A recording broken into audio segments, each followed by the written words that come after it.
I'm here to talk to you today about Israel's strategic importance to the United States. For the past several years, and with increasing intensity over the past year, there's been a lot of misinformation going around about whether Israel is in fact even an ally of the United States or whether the United States benefits from its strong relationship with the Jewish state. So I think it's about time that we sit down and think about the fundamentals of the relationship. What is it about the state of Israel that is so vital to the United States? Is Israel better for the United States strong or weak? Does the United States want Israel to be fighting its enemies or standing down, and by doing so making the Arab states less likely to be angry at the United States, as some have claimed? So here's a skinny on the importance of a strong Israel to the United States of America. The fact of the matter is that in the Middle East, the United States has never had and probably never will have a more important ally than a strong Israel. A strong Israel is, in fact, the first line of defense for the United States and the rest of the world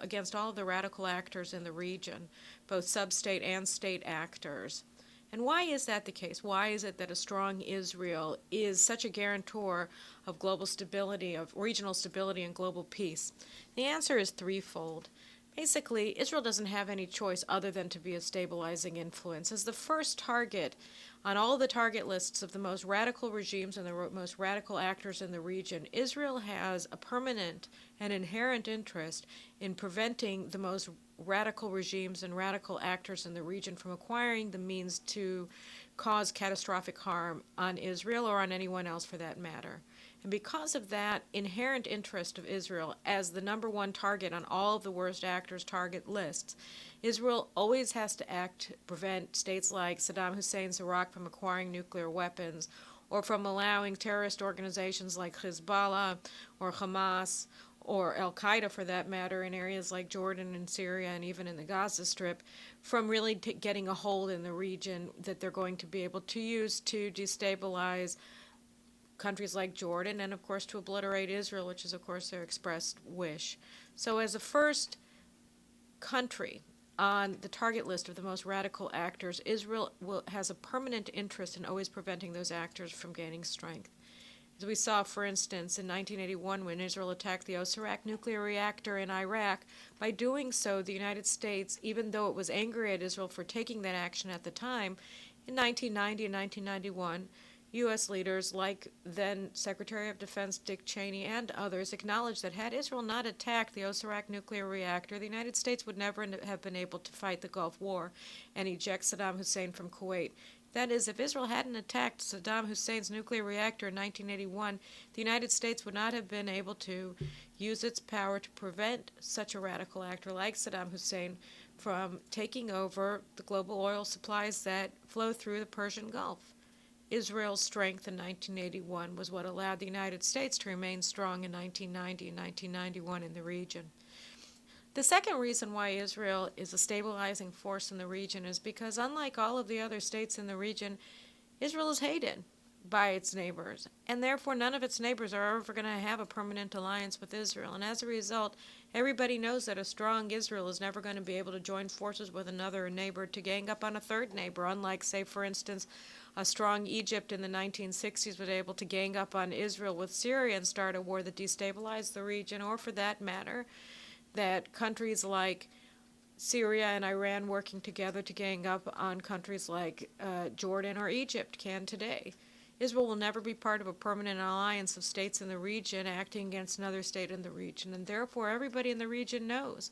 that Israel is a stabilizing factor. The stronger Israel is, the less likely it is that wars are going to take place. The third reason why Israel is a permanent stabilizing force in the region is because everybody in the region knows, although nobody will ever admit it, that Israel is not an expansionist state.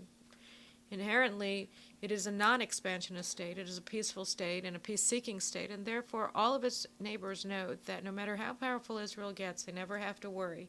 that Israel will invade them or seek to destroy them, unlike, of course, its neighbors feel towards Israel. So, for instance,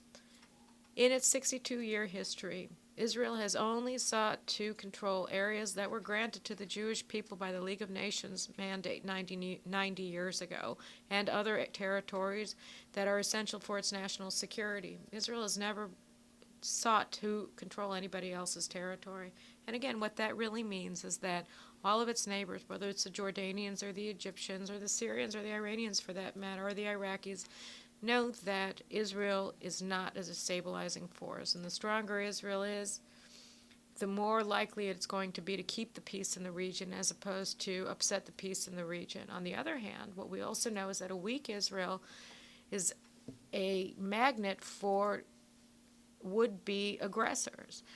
When aggressive states like Egypt under Gamal Abdel Nasser or Iran today believe that Israel is weak, their tendency to attack Israel grows, their tendency to make war grows, their tendency to threaten U.S. interests because they know that Israel will be less able to protect those interests grows.